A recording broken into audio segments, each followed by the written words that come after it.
আসসালামু আলাইকুম ওরহমতুল্লাহ। আজ আমি কুরবানি ঈদ নিয়ে কিছু কথা বলবো।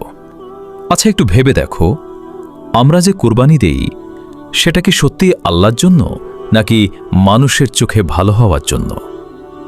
ঈদের সকাল, চারদিকে খুশির আমেজ। একজন ধনী মানুষ খুব দামি একটা গরু কিনেছে। গরুর গায়ে সাজ, চারদিকে মানুষ, আর তার হাতে একটা ফোন।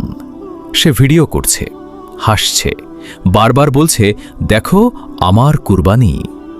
কিছুক্ষণ পর ভিডিওটা সোশ্যাল মিডিয়ায় আপলোড হলো।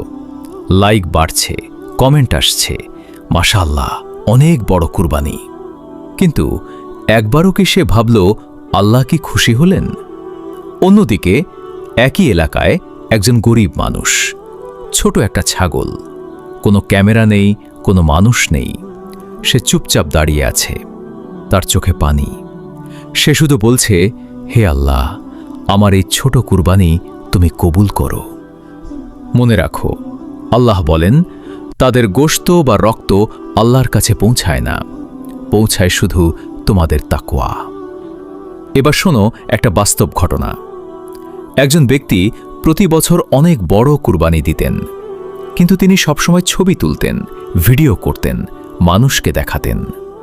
একদিন এক আলেম তাকে বললেন, আপনি কুরবানি করছেন আল্লাহর জন্য নাকি মানুষের জন্য? সেদিনের পর তিনি আর কখনো কুরবানি দেখাননি। চুপচাপ নিঃশব্দে এবাদত করতে শুরু করলেন। আরেকটা ঘটনা, এক গরিব বৃদ্ধ বহু বছর টাকা জমিয়ে একটা ছোট ছাগল কিনলেন।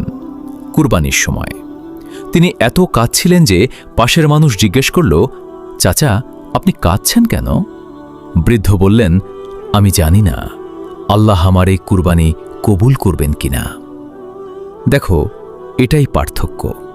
একজন মানুষের প্রশংসা চায়, আরেকজন আল্লাহর কবুলিয়াত চায়।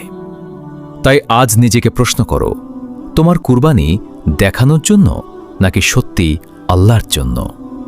যদি আল্লাহর জন্য হয়, তাহলে মানুষ দেখুক বা না দেখুক তাতে কিছু যায় আসে না, কারণ আল্লাহ সব দেখেন, আল্লাহ নিয়ত দেখেন। আর মনে রাখো, লোক দেখানো এবাদত নষ্ট হয়ে যেতে পারে। তাই কুরবানি দাও, কিন্তু শুধু একটাই